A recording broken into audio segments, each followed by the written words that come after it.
Good morning and welcome to the second part of our ACT series. Part 2 is going to be about applying ACT reading skills to our high quality instructional materials.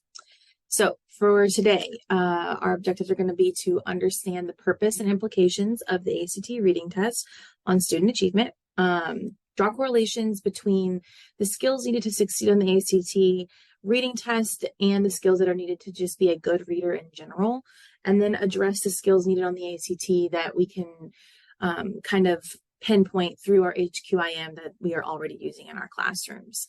I very much appreciate the time you are all taking today and hope that you will leave with this session feeling a little bit more empowered to prepare your students for the ACT.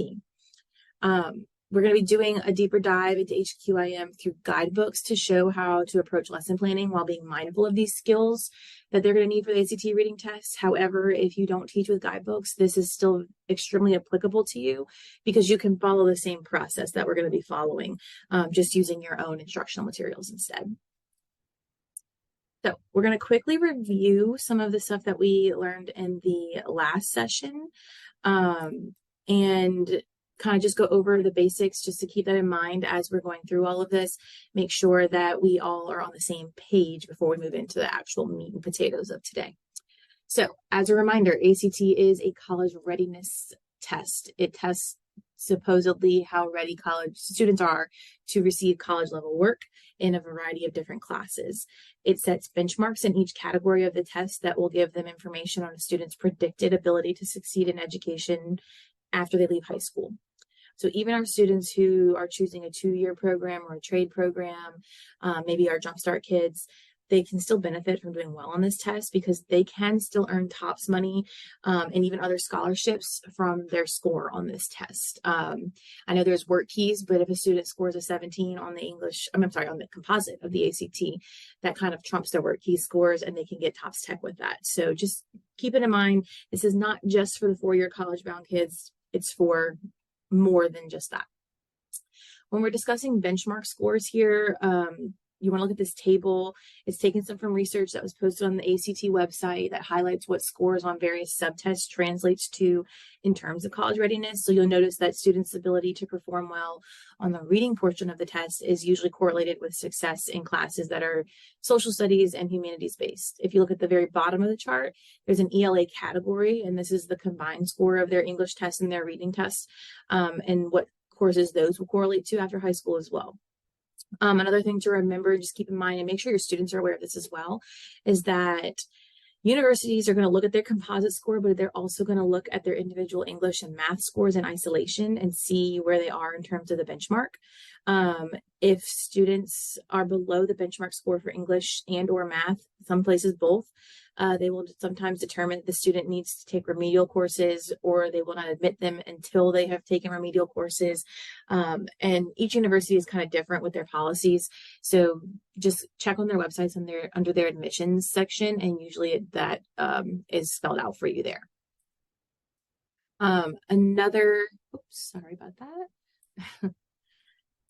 So this graph is another one that we looked at last time, and it was also pulled from the same report as the previous slide. You'll notice that students who achieved benchmark in all 4 subtests had a higher likelihood of completing their associate's or their bachelor's programs.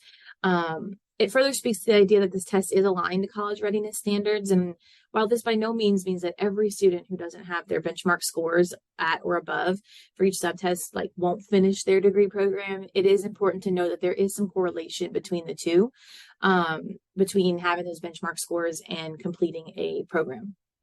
But for a lot of our students, and even for some of our teachers, this test is daunting. It's timed with 4 different subtests that are back to back to back. You don't really have any room for breaks. And it's a lot of questioning in a short period of time. So this is why it's important that we leverage our instructional materials and our instructional time to better prepare students for this test. And that doesn't necessarily mean drill and kill them with time practice. There's a time and a place for them to do timed ACT practice, but let's be honest, the majority of us don't have that kind of time. So we need to make sure that we're leveraging what we're already going to be doing with our kids to try and make sure that we get them as prepared as possible for this test. So a couple other reminders. There are 3 reporting categories for the reading portion of the ACT. There's KID questions or key idea and details. Those are typically questions that have answers that are either directly stated in the text or very closely paraphrased to what is in the text. They make up the largest portion of the test questions, somewhere around 20 to 25 of the 40 questions, so half, if not more. So teaching students to recognize these types of questions should kind of help to clue them in to go back into the text to find the answer. And then on the screen, you'll see a chart with all the different question stems that represent key ideas and details. In the middle of the chart is craft and structure. These make up the second largest group of questions on the test, and they're typically vocabulary and context questions or questions related to structure and organization, as well as point of view and purpose. And then lastly, we have integration of knowledge and ideas, or ICKY.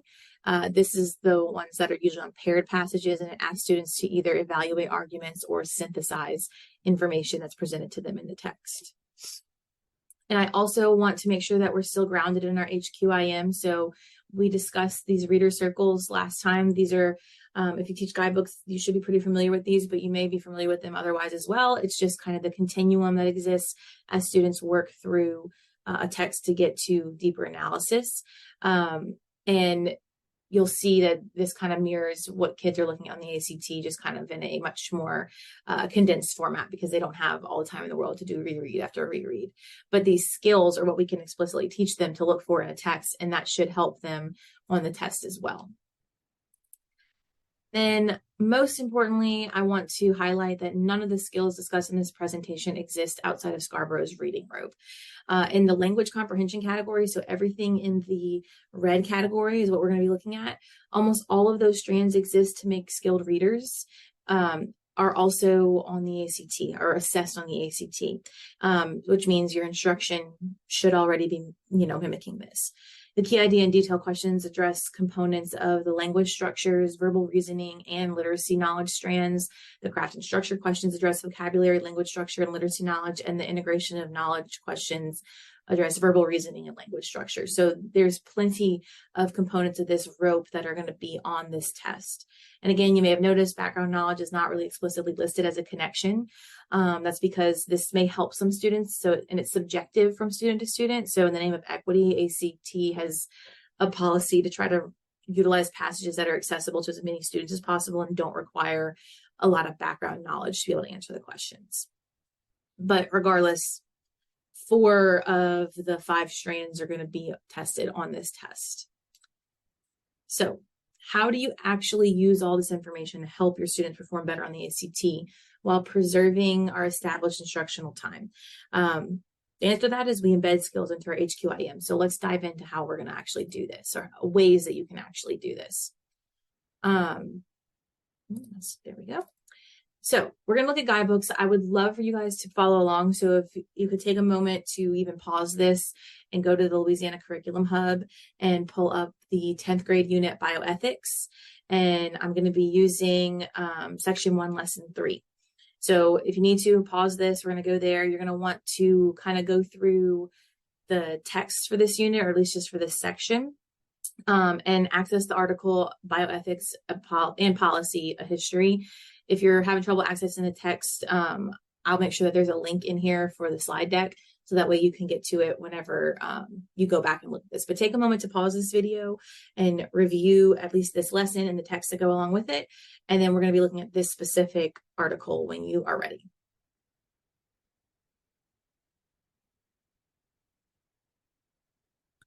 Okay, hopefully you paused and you went and looked through the text for this unit, but we're going to look at a little bit, we're going to do a little bit of a deep dive into this.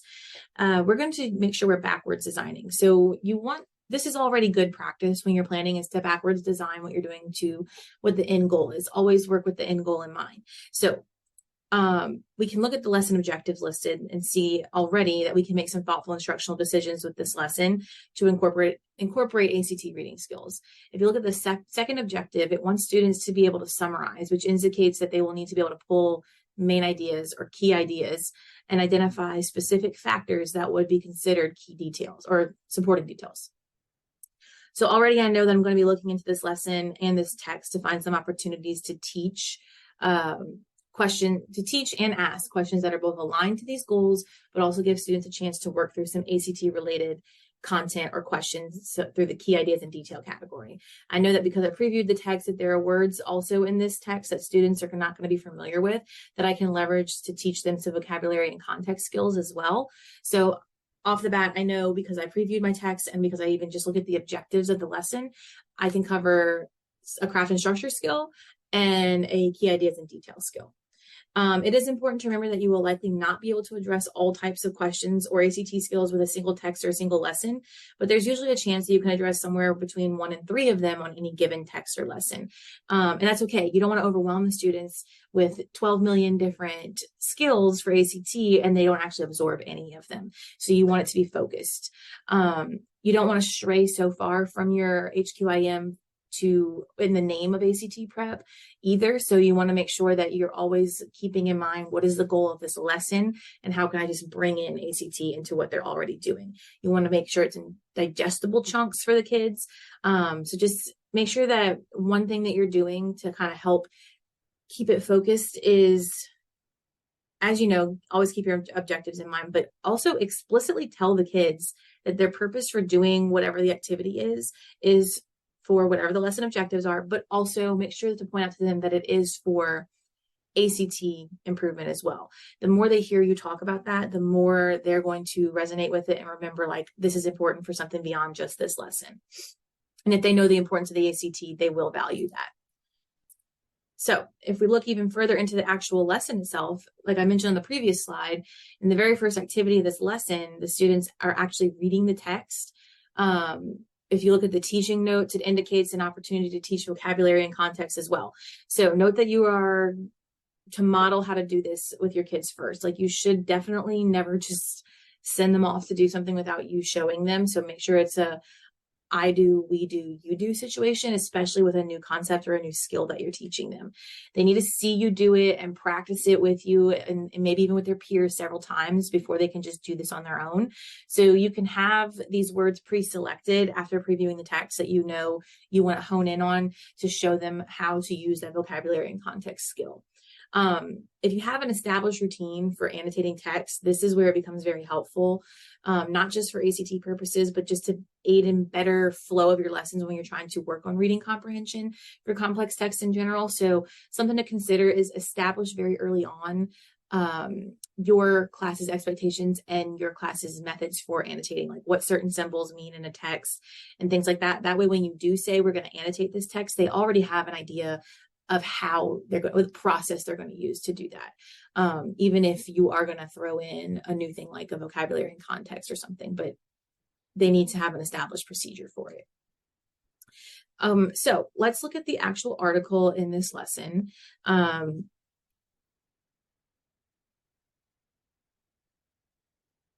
We go. I'm sorry. So if we look at the actual article in this lesson, we see that in the very first paragraph, students are mostly introduced to the topic by the authors defining what ethics means. The slide indicates, or I'm sorry, the teaching notes indicate that the use of the word dogmatism as a vocabulary and context word. So I wanted to point out to you that you could also have a discussion after just even reading this paragraph together about how knowing the definition of ethics based on this paragraph and combining it with the prefix bio can help them to develop a definition of their own. It may not be exactly how the ACT would test this skill, but it is one way to show students how to use context and word knowledge to make meaning of unfamiliar words and terms, which is something they need to do. They need to remember, or they need to learn that as soon as they encounter a word they don't know, that they don't just stop. They use the rest of that passage, the rest of that sentence or paragraph, and what they already know about words to try and make meaning of it. But let's look on the actual word in bold here. It's a word that I pre-selected as one that I think students would not be familiar with, but that the sentences around it help the students to develop a working definition of. It's important to teach kids not just to stop, like I said, once they encounter unfamiliar words. So they have to have some kind of productive struggle with it to enhance their comprehension and to expand their word knowledge. On the ACT, they will be specifically asked to define words without the use of a dictionary or a search engine. They're not going to have access to those things.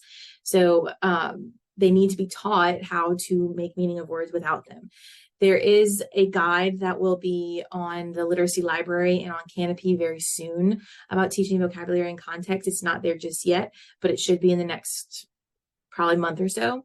And I encourage you to look through that if you feel like you need a little bit more support in teaching kids how to define words through context clues. Right. So moving on, if we continue to look at this same, go back, there we go.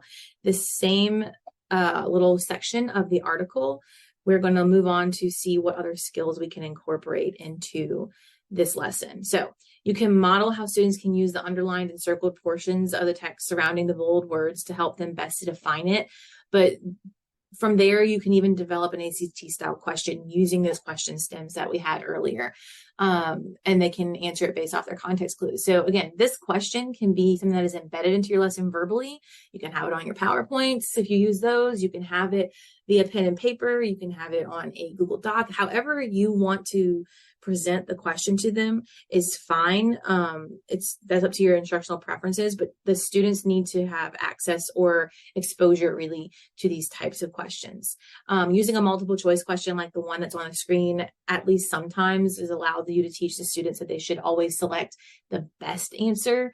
Sometimes more than one answer could potentially fit in a sentence, but it's important to select which is the best fit, which in this case would be B, the word belief. You know this because the use of the word rules in the sentence should indicate that theory does not fit well. Disbelief would be an antonym, and while steadfastness could be considered something close to a hard-nosed rule, the better fit here is belief, considering that that's also a noun. So students may even point out the use of religious and ideological to help them like kind of clue into what the definition is, and that it is belief. So you can talk about how connotation even fits in here and things like that. So it's definitely something that you can have discussions around and not just give them like, oh, here's a pen and paper and they're going to do a practice question. You can do that, but you can also make it a richer discussion as well. So moving right along, let's look at a different section of the same paragraph. You can have a discussion about the author's purpose and text structure, which would lend itself to this section that's underlined here.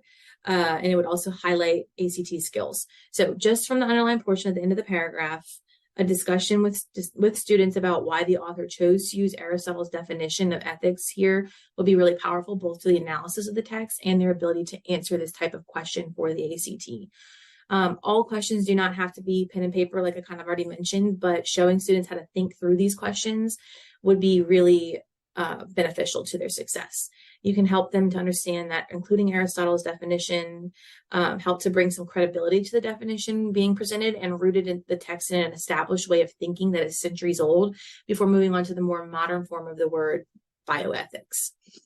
Rhetorical questions, like we have in this at the very end of this, is usually something that we ask students to kind of shy away from in their own writing, but it is still present in many pieces they're going to read, and they do serve a purpose sometimes. So here you could even discuss the choice or the purpose of ending the paragraph with a rhetorical question and how that helps to guide the readers into the rest of the text, which will discuss what bioethics is and the implications of the decisions made around it in politics and medicine that have major implications on society today. So if you want to take a moment to kind of read through this section that I've underlined and see what I'm talking about, feel free to pause this.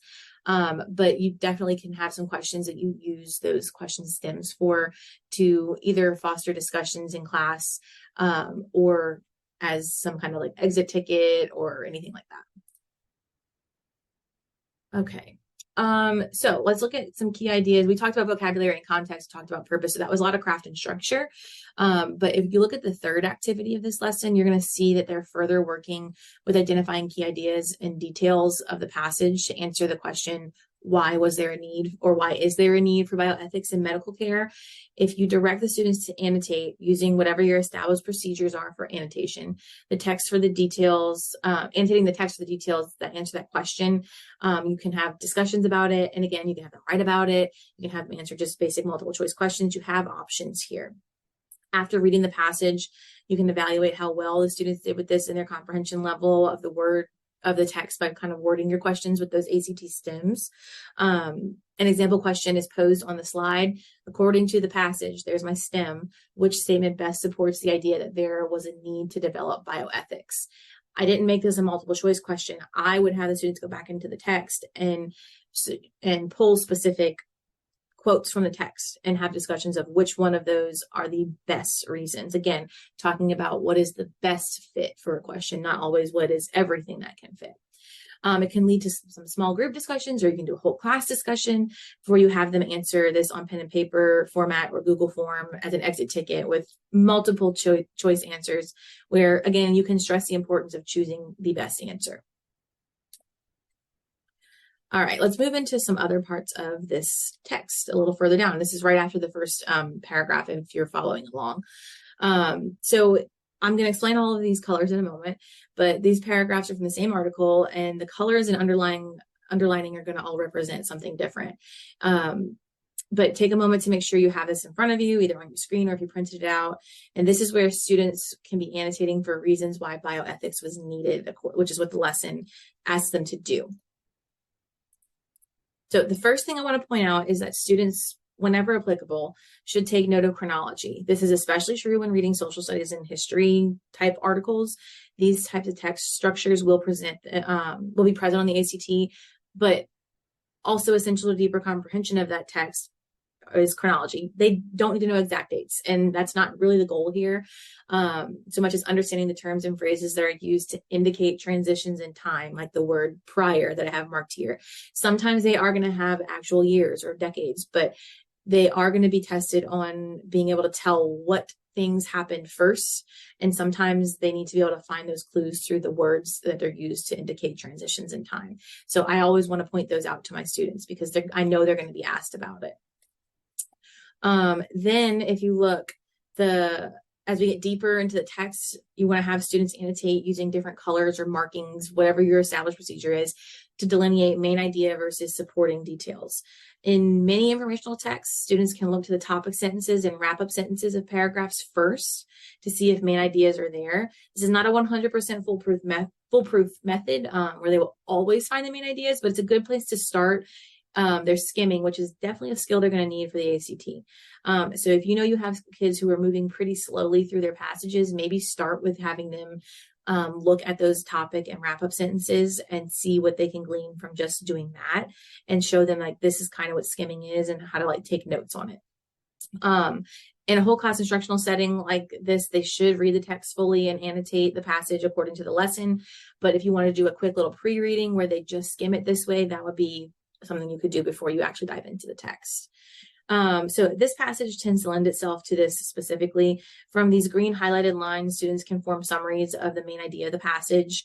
The yellow indicates the supporting or key details, and these are what you may want to focus on for more of your questioning on this particular passage and lesson, as this is kind of where the specifics of why bioethics was needed is going to be supported.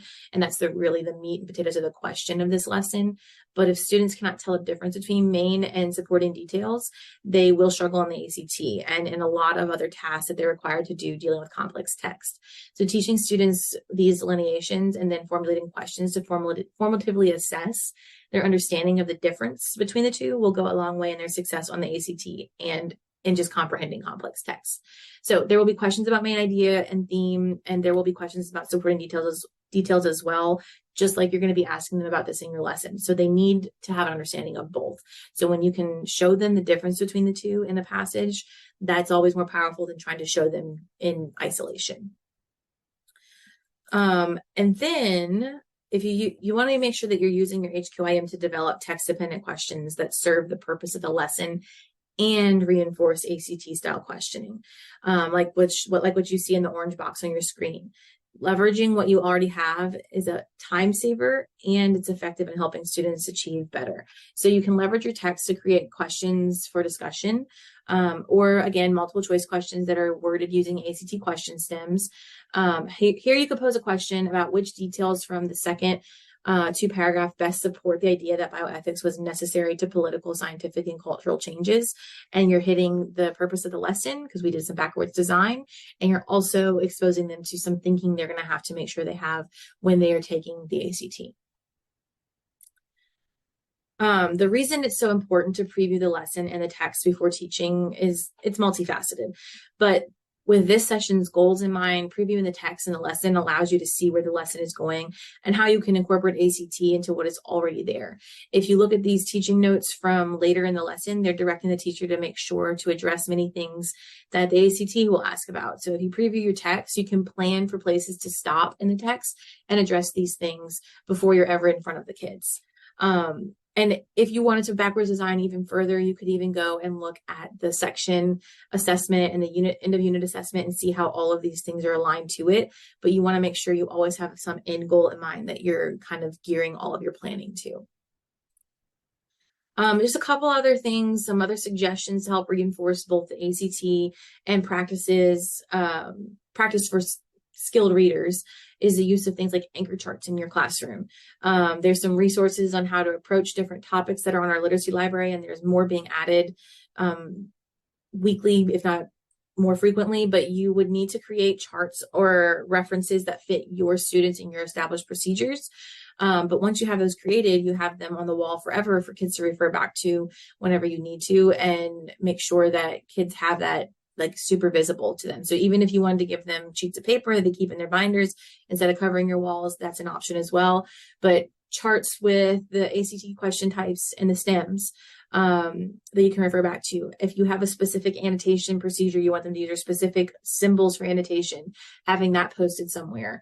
If you wanted to take the vocabulary and context guide that's going to be up soon and make it into some kind of chart, that's also an option as well.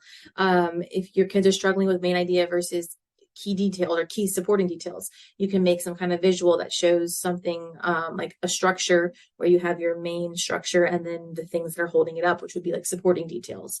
There's a resource on how to help kids learn how to summarize properly on the literacy library right now that you can pull and either make a chart from or use it as a support when you need it. Transitional words and phrases are going to be a big thing on ACT, not just on the reading section, but even on the English portion, and even characteristics of various text structures as well. Because a lot of kids need to be reminded, like, to check headings, or if there's things in bold, or how dialogue works. Things like that are all things that we sometimes overlook that they may need a quick reminder of. So these are all things you can have visuals of that you can quickly kind of point to whenever you need to in class. So some disclaimers about ACT prep that I want to make sure to kind of go over. So there is a time and a place for everything. Students will also need some time practice on the actual ACT passages, but like I said earlier, we don't have the time to do that super regularly for most of us. So the skills outlined here are really good reinforcement that prepare them to do well on those timed practices. So that shouldn't be something that you really stress out about fitting in every day or every week. Instead, focus on these skills and highlighting to kids that these are skills that they need on the ACT. Like if you're reinforcing that idea, you need to make sure that you're specifically focusing on that skill or that part of the text that aligns the ACT, and you point that out to them like, hey, this is also ACT prep. Make sure that you're paying attention. I do, we do, you do. Basic tentative instructional practices, very powerful and proven to be effective. So when you're introducing these skills for the first time, you want to make sure students are actually able to perform them before just telling them to just go on and do it. You want to make sure they have the sufficient practice and support. And just don't forget, we will continue to add resources to the literacy library page and to Canopy. If you don't have a login for Canopy, your district should be able to provide that for you. It's going to have all of our trainings, all of our resources on there for you to easily access. So whenever you need more support, please look at them. If you have any other questions or just need something to be clarified from this session, please don't hesitate to reach out to Louisiana Literacy at la.gov. We're going to have 2 more installments of this. It's going to be, part 3 will be ACT English test basics, and then part 4 will be applying those English skills to HQIM. So thank you for joining me today, and I hope you're able to take something from this session and implement it in your classroom. Have a great day.